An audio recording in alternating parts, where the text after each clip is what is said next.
Udah viral kemana-mana, KPK masih tunggu aduan warga soal dugaan korupsi Bansos DKI, ditulis oleh Syardi dari siwar.com. Sebelum kita lanjut, jangan lupa subscribe dan nyalakan loncengnya agar Anda menjadi yang pertama mendapatkan informasi dari jurnal terupdate. Akun Twitter dengan nama Kurawa pertama kali membongkar isu dugaan korupsi Bansos DKI Jakarta, di mana tumpukan beras yang sudah busuk ditemukan di sebuah gudang usai diberitahu oleh seseorang. Kalau sudah menyerempet isu dugaan korupsi, maka ini sudah ranahnya KPK. Seharusnya KPK langsung bergerak cepat mengusut dan mencari informasi yang dibutuhkan untuk menangkap tersangka jika ada. Tapi KPK malah bikin banyak orang down dan makin pesimis. Juru bicara KPK Ali Fikri mengaku KPK baru tahu soal isu tersebut. Mengenai bansos itu baru kami dengar ya. Kalau artinya masyarakat yang tahu terkait dengan dugaan korupsi sebaiknya melapor ke KPK, kata Ali.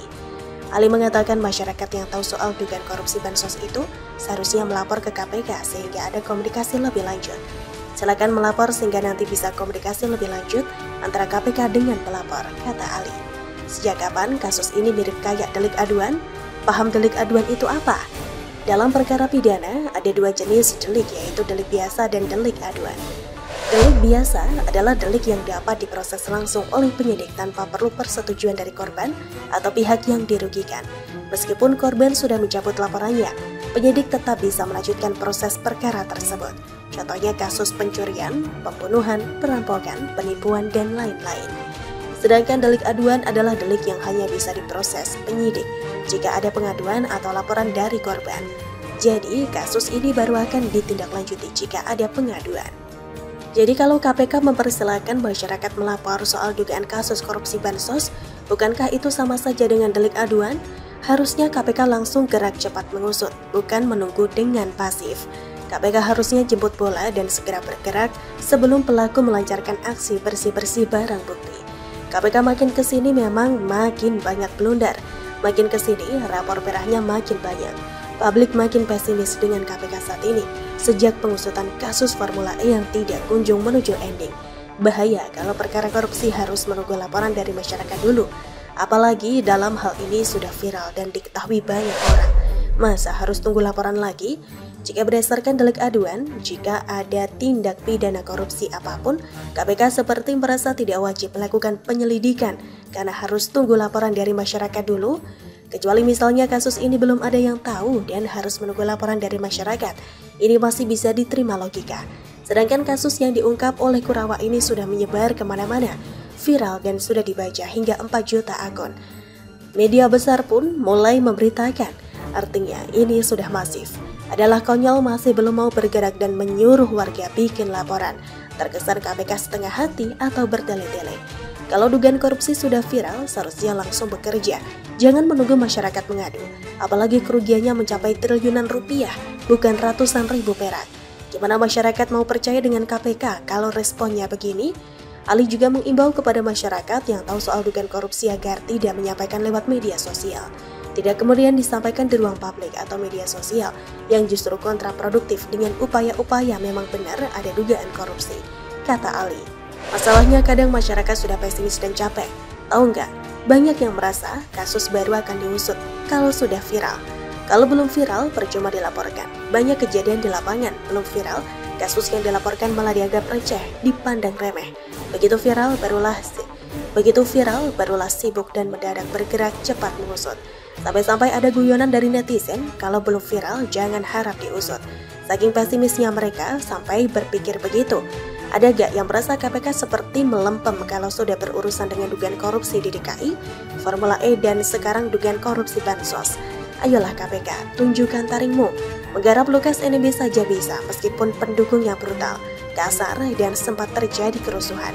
Meski dikawal pendukung, KPK tetap bisa menangkap dan menerbangkannya ke Jakarta. Masa kasus di DKI seolah tidak punya kekuatan? Bagaimana menurut Anda? Rasain pendukung Anies dipecat karena ancam timpuk bibir Presiden Jokowi pakai bata, ditulis oleh Manuel dari siwar.com. Sebelum kita lanjut, jangan lupa subscribe dan nyalakan loncengnya agar Anda menjadi yang pertama mendapatkan informasi dari jurnal terupdate. Si Oncom ancam mau timpuk Presiden Joko Widodo pakai batu batako. Pendukung Anies Baswedan ini pada akhirnya dikeluarkan dari universitas tempat dia bekerja. Ini adalah hal yang pantas didapatkan oleh orang yang bekerja di bagian pendidikan, akan tetapi kata-katanya seolah-olah tidak berpendidikan, seperti orang kadal gurun yang merupakan pendukung Anies Baswedan itu. Kenapa saya mengatakan orang ini merupakan pendukung Anies Baswedan? Coba saja cek Facebooknya dan cari namanya. Lihat postingan-postingannya beberapa di atas. Saya kira apa yang menjadi tindakan Universitas di Bandung, Jawa Barat yang banyak PKS-nya dalam memecat karyawan yang mengancam Presiden Joko Widodo dengan keinginan menimpuk mulutnya dengan batako adalah tindakan yang merupakan sanksi minimal saja. Harusnya pihak universitas bisa menjerat orang ini dengan undang-undang yang berkaitan dengan ruang media sosial dan pelanggarannya, yakni Undang-Undang ITE. Untuk kita ketahui bersama bahwa Unibi adalah universitas yang bergerak di dalam pendidikan, teknologi, dan informatika. Seharusnya mereka memiliki jalur tempuh hukum yang dekat dengan bagian yudikatif alias bagian hukum negara ini. Jadi seharusnya karyawan yang bernama Denny Lugina yang memiliki akun @lugi di Twitter bisa dipenjara dengan pelanggaran Undang-Undang Transaksi Elektronik dan juga pengancaman pembunuhan berencana. Karena kalau orang mulutnya dilempar pakai batako pasti akan berdampak kepada nyawa. Jangankan mulut dilempar batako, mulut ditinju saja bisa membuat luka serius di bagian tubuhnya. Ini apalagi dengan batako yang merupakan bahan bangunan yang keras. Secara umum, orang yang pernah bekerja di Universitas Bandung bisa dijerat dan dipenjara karena tindakannya yang tidak bisa mengontrol jari jemarinya. Ancaman menimpuk batu bata ke mulut Presiden Joko Widodo adalah ancaman yang sangat serius. Tapi saya mengapresiasi tindakan Unibi yang berani mengambil tindakan di tengah-tengah kota dan provinsi yang mayoritas diisi oleh para pendukung PKS. Dan dengan ini saya berharap kita bisa menciptakan ruang media sosial yang tenang dan damai tanpa harus memaki-maki orang kecuali Anies Baswedan yang boleh kita kritik sekeras-kerasnya karena tindakannya yang diduga melakukan korupsi bantuan sosial. Itu pun kita bukannya menghina tapi memberikan kritik yang pedas agar negara ini bisa lebih maju lagi tanpa adanya pemimpin yang didukung oleh radikalisme dan pengacauan. Aku kira pendukung Anies Baswedan ini kena getahnya karena mengancam Presiden Joko Widodo dengan mau menimpuk batu bata ke mulutnya. Saya berharap sih gak ada orang yang marah dan menimpuk orang ini dengan batu bata ya. Kita gak boleh main hakim sendiri. Kalaupun ada yang menabok dia dengan batu bata, itu bukan dari pendukung Presiden Joko Widodo, melainkan pada drama-drama seperti Ratna Sarumpait yang dulu bilang dia digebukin. Padahal dia operasi plastik aja, dan saya percaya para pendukung Presiden Joko Widodo bukan orang yang membalas kejahatan dengan kejahatan.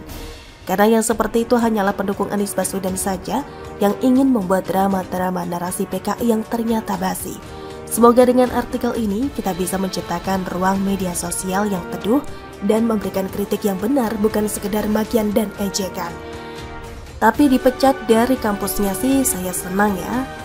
Karena itulah sanksi sosial yang dilakukan oleh pihak kampus. Ayo coba silahkan cari kerjaan sama pendukung Anies Baswedan lainnya. Sekarang orang ini sudah jadi pengangguran. Siapa tahu Tatak Ujiati bisa mencarikan pekerjaan buat orang ini. Karena untuk menjadi orang bayaran Anies Baswedan mudah kok. Tinggal jago menghina Presiden Joko Widodo saja, pasti cepat dapat duitnya. Ingat ya, namanya Denny Lugina, bukan Denny penimpuk batu bata. Bagaimana menurut Anda?